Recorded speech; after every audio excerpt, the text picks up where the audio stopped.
Welcome back to the Podium Performance Podcast, where we talk about human physical performance. I'm your host, Coach Tony. You can find this podcast right here on YouTube, as well as on Spotify podcasts. In the last episode, I spoke about the three primary energy systems, the fuel that allows us to perform any type of physical work that we need to do, from a 20-hour marathon life-saving surgery to throwing a fastball. Today is when I'm going to start covering some external influences and impacts on physical performance. And this will be starting off with altitude and elevation, moving higher above sea level, that is. Now, I'm going to ask you to go like this, subscribe, and leave a comment, especially if you have any questions. If you're looking for high-quality supplements to fuel your workouts and health, head over to atplabs.com and use code RISLING10, that's RISLING 10, for a 10% off. If you're wanting a new arm-bursting workout, head down to the link below for the Armageddon workout, written by myself and mentor Charles Poliquin before his passing. And for the best red light therapy devices on the market, head over to EMR Tech from the link below. Anyways, let's dive right in. As this can be a very big subject, something sky high and beyond, I'm going to keep things as simple as possible and separate this into four major parts: the simplified science, the anaerobic performance considerations, the aerobic performance considerations, and other life considerations, with this episode primarily focused on the science and anaerobic performance. Just because it is such a large topic, I'm going to cut it up into two parts. When I was doing my undergrad in university, I took a specific course on external influences of physical activity, and we spent literally 4 full 3-hour lectures on this topic. But most of the sciencey stuff really isn't needed to get the point across. We don't need much math in this context, but regardless, this could end up being lengthy, which is why I broke it up into two parts. I'll do my best to keep it as easy to digest as possible and to simplify things. This is why I say, if you have any questions, leave a comment below so that I can then return to it and answer the questions, either in the comments, or if it ends up being a common comment or something that can require a longer explanation, I'll actually make a video on that. So let's first get the science out of the way and use the KISS principle for it. You know, keep it simple, stupid. The very basics. For this, we need to start at sea level, as low as basically it gets before you start getting underwater. And while we don't really think about the air around us as being fluid, because it's pretty much invisible, but it acts as a fluid and it falls under fluid dynamic laws. For the purpose of this topic, I'm going to focus on one main thing: air pressure, because that's what's going to primarily influence things in this context of elevation and altitude. At sea level, the standard atmospheric pressure is 760 millimeters of mercury, or for the science community, 101.3 kilopascals, also referred to as 1 atmosphere, and this is measured at 15 degrees Celsius, the global mean or average temperature at sea level. The 1 atmosphere part here will come into conversation far more in a future episode when discussing depth, or how deep underwater you are. But for this, we're talking about going higher, going up, up, and away, in other words. So temperature is important for air pressure, which I'll get into in a moment with an example. But to simplify pressure, it's the weight of the air that is above and stacked on that single point, and it's all pressing down against it. But because it is a fluid, it's not just pushing straight down, it's also pushing out. Oftentimes we understand it when we are filling up car tires, which just to keep them filled up, the pressure in those tires is much higher than the outside pressure is, and that is what allows the car to actually sit on them. Because if you just fill them up with 1 atmosphere of pressure, the actual pressure inside of the tire isn't going to be enough to keep your car elevated. So the weight of the car is going to exude more pressure on the tire, which means that the tire will look as though it's being deflated, it's being compressed. So in order to make it so that your tire doesn't get compressed by your car's weight, you fill it up with additional pressure and it lifts your car up. You can actually see this when you're pumping up a flat tire. Now, because air pressure is greatest at sea level, it also means that let me restate that. Because air pressure is greatest at sea level, it also means that there are more air molecules in any volume. So take, for example, a bottle of water or a container of any kind. At sea level, it's going to have more molecules of air in that same amount of volume than if you were to go up to the top of Mount Everest, for example, and fill it up. Yes, it's still going to have the same volume, but the number of air molecules in that volume up at Mount Everest is going to be much less. We may not think that air pressure is all that heavy or there's much pressure down here at sea level because for the most part, we have adapted evolutionarily to it. But there have been demonstrations to show how crushing this is. By emptying out a fuel tanker like that you see on the back of a truck or a rail car, you're able to see just how much pressure and how strong and heavy air actually is. So right here, you're going to see an example of what happens when you see just how much pressure there really is from the air around us. It's able to crush that container like a soda or a pop can in your hand. The way they do this is, in order to rapidly decrease the pressure of the air inside, they spray it with a lot of cold water. So what this does, because pressure is related to temperature, if you rapidly cool the air inside of that container, even though it's made out of steel, down, the air around it is all of a sudden going to have a much greater pressure than the air inside. And at a certain point, right here, all of a sudden you just see that the fuel tanker get crushed almost instantaneously. It will actually make like a bang sound or a popping sound. This becomes a lot more apparent with submarines, but it's still the exact same thing, even with the fuel tanker here at sea level. The reason why, as you cool down the air inside of the container, that it exerts less pressure is the temperature and pressure as they're interrelated. When the temperature goes up, pressure is going to go up. That's because the individual molecules of air have more thermal energy. They're warmer, so they're going to be moving around a lot faster.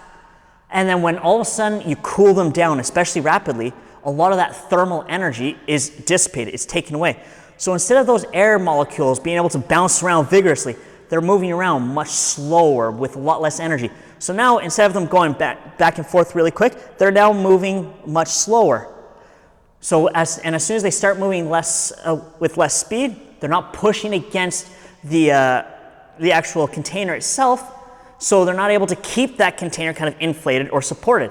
So then all the pressure on the outside is now pushing in on it, and then at a certain point, it just goes bang on the inside, and then the pressure inside and outside equilibrates for the most part, because that volume inside just became much less, and because that volume is now going to be less, the pressure inside goes up. There's actually something called the ideal gas equation. It's simple mathematical equation is PV equals nRT. Pressure, volume, number of moles of air, number of molecules in that volume, and then the temperature. So it's all interrelated. If the temperature goes down, the pressure has to go down. If the pressure goes up, the temperature is going to go up. It's all an interrelationship in that way. If that confuses you, please let me know. I'll find another way to explain it much more simply, but I'm trying not to get into the science too much there. So now what happens to air pressure as you go higher? By higher, I mean going up. Well, since you have a lot less air stacked on top of you have less air molecules kind of pushing down on each other and around each other, the pressure is going to go down. So the higher you go, the lower the pressure is. For example, if you're in space, there's no air pressure. Within the atmosphere, there's air pressure. While it is a bit more complicated than this, as you would need to take altitude, temperature, and even weather patterns into account to be very precise, I'm keeping it simple so that we don't need to get into a university level course for this. While I will touch on this a bit more in the life considerations, I will mention it now that sea level atmospheric pressure changes are related directly to weather events. High pressure is a good clear day, while low pressure systems bring about bad weather. So the lower the pressure, typically the worse the storm is going to be. There are two major things to keep in mind as you increase with the altitude or elevation. The pressure will decrease, but again, as I said before, the air temperature also drops. Both of these decrease for a few simple reasons. Less air in the same volume means less molecules. Less molecules hold less heat, which means they're not moving as quickly, so you're not going to have as much thermal energy. At the end of the day, it's just because there's less energy. On average, the atmospheric pressure decreases by about 1.2 kilopascals for every 100 meters of elevation gain at lower altitudes. So for comparison, sea level we've covered to be 101.3 kilopascals. The summit of Mount Everest at 8,849 meters, or for Americans, a little under 29,000 feet, has an atmospheric pressure of about 33 kilopascals. So it's about 33% as much air pressure at that altitude. Airliner jets typically cruise at about 30,000 feet for short haul flights, while the pressure outside of the plane there is going to be 30.1 kilopascals. And then long haul flights, they're flying at about 40,000 feet, which has a pressure outside the aircraft of about 18.8 kilopascals. So just in that 3,000 meter increase, you've got an extra 10,000 feet decrease. You've now lost almost half the amount of pressure in that period. The Concorde, for example, the aircraft that the British and French would fly from Paris and London to New York and back, that flew at twice the speed of sound. It flew at about 60,000 feet. And the external pressure there, the air pressure at that altitude, is only 7.2 kilopascals. So as you can see from these examples, the rate of decrease in atmospheric pressure isn't perfectly linear. The fastest rates of decreased pressure happen at lower elevations and altitudes. The reason for that, there's just more there. As you go up, there's a little bit less, so you're not going to have as big of a difference between them, between the changes in pressure. Now, if wanting to get very granular, we would also have to discuss that while most airliners fly in the lowest layer of the atmosphere, called the troposphere, which is where we live, the Concorde was flying in what's called the stratosphere, which is the next layer of the atmosphere. It has some different properties and some strange phenomena happen. While I had said before that as altitude increases, air pressure goes down, a weird thing happens in the stratosphere where air temperature can actually increase despite the lower pressure. Atmospheric physics and whatnot can get a little bit interesting in those ways, but that's outside the scope of this. I'll get more into the benefits of higher altitudes in the final part of this as well, in regards to real life situations. As I said from the outset, I'm trying to keep the science relatively short, so I'll end it here for the science. So let me know in the comments if you want an even deeper dive into any of these. But now it's time to get into the human performance aspects, starting with anaerobic performances. So as I discussed in the previous episode about energy systems, that there are 3 energy systems, but 2 of them are anaerobic, and 1 being aerobic.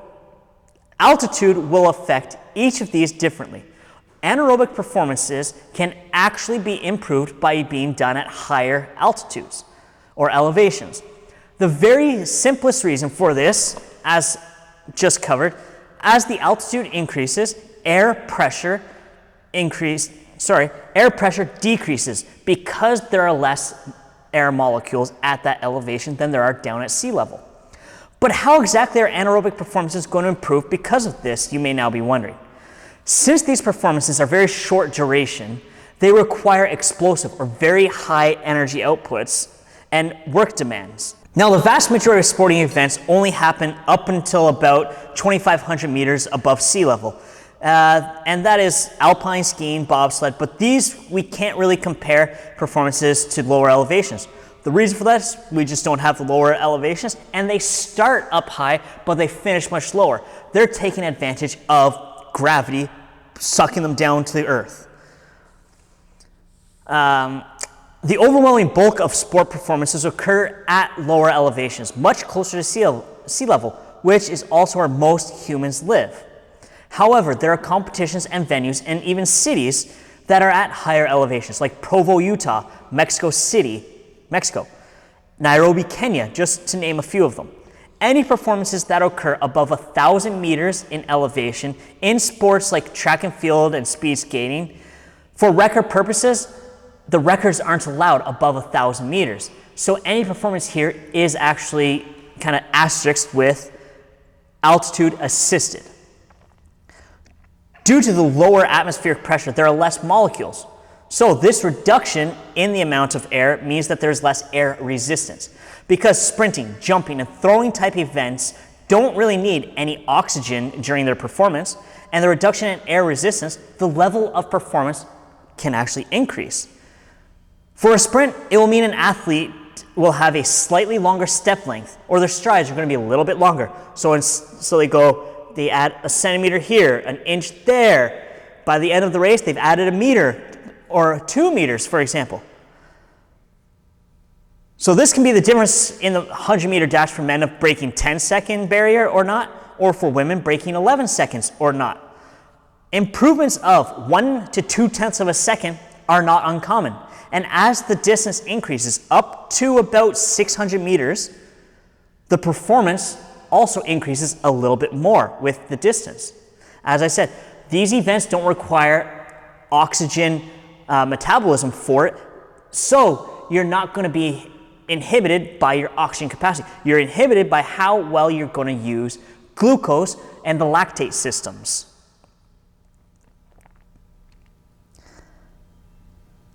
Now, it's actually been shown that women may actually see a greater improvement in performance than men do, and the longer the event, again, they see a greater benefit.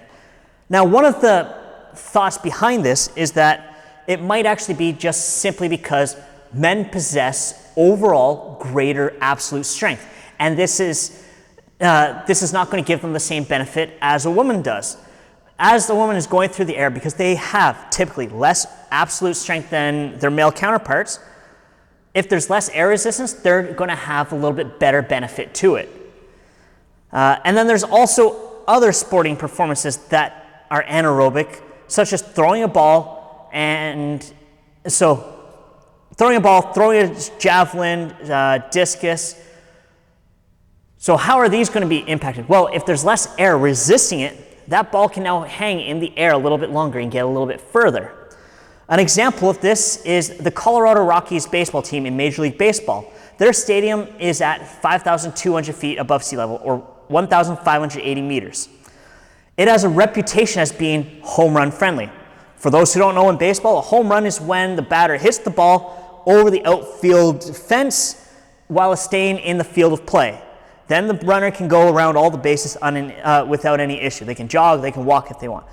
But that stadium is known to be home run friendly because it's at a higher elevation, so the ball is going to carry a little bit further. A ball that at, say, Dodger Stadium in Los Angeles is going to start to fall before it is going to up in Denver, where the Colorado Rockies play.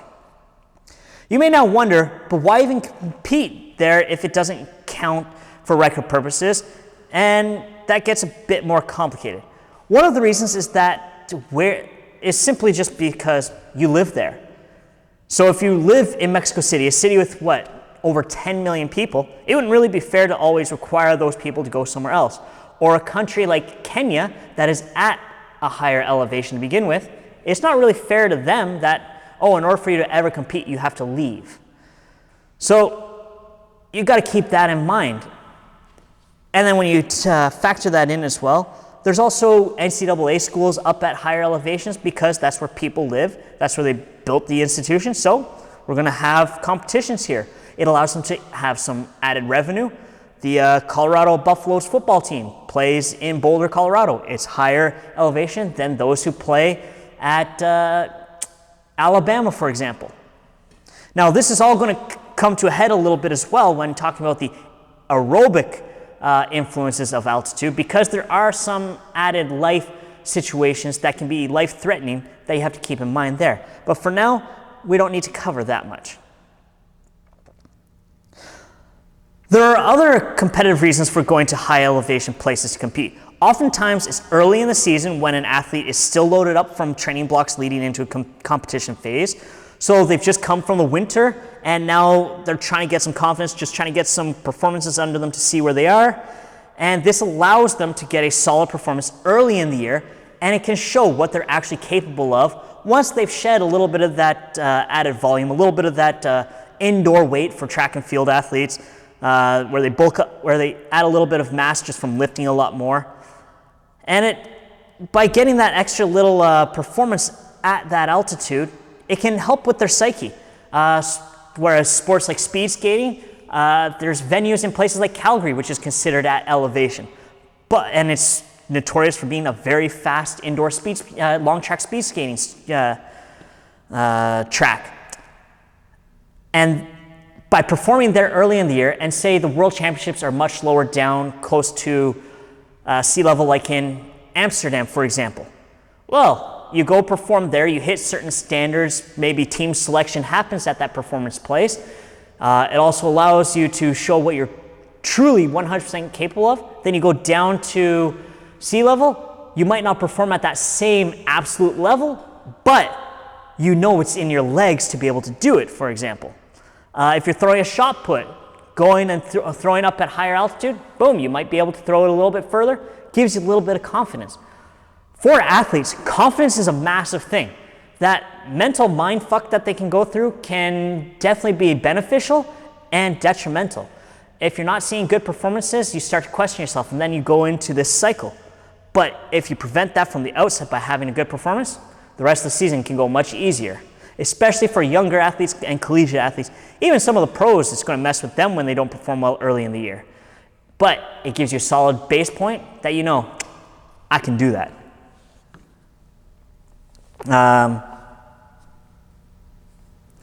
Some other reasons will be covered in the aerobic, whoops, lost the mic. So some other reasons that will be covered in the aerobic performance considerations, but one important aspect that needs to be discussed here is the ability to recover. Remember in episode 10, the difference between the two anaerobic systems, the lactic and alactic systems. The alactic system doesn't need anything special, but the lactic system still needs a note right here. In order to clear lactate and many of the other metabolites like pyruvate efficiently and fully, oxygen is still needed. And since there is less air at higher altitudes, that also means there is less oxygen. When training, this will cause lactate concentrations in the blood to remain elevated for much longer. And when doing multiple efforts or reps, this can compound into creating an even greater concentration of lactate and other metabolites and increasing the hydrogen ion concentration in your blood. So you're becoming more acidic, you're starting to break down. The benefits from this, when training, the benefit from this is that it will create an adaptation to training to positively benefit the athlete, as it forces the person to become more efficient at both performing with high lactate concentrations and also metabolizing it. You will actually start to create more of the enzymes and everything that will increase the speed and efficiency of how well you're able to clear some of the metabolites. You become more efficient with the oxygen that you uptake. There are also other added benefits to training at high elevations for anaerobic performance. This includes things like potentially improving hypertrophy, so increasing muscle mass, but this is only for a short-term exposure. Long-term chronic exposure to elevation and altitude has been shown to have the result of losing some muscle mass, but also increasing fat loss responses, because it will increase multiple hormone concentrations like growth hormone, insulin like growth factor 1, and cortisol.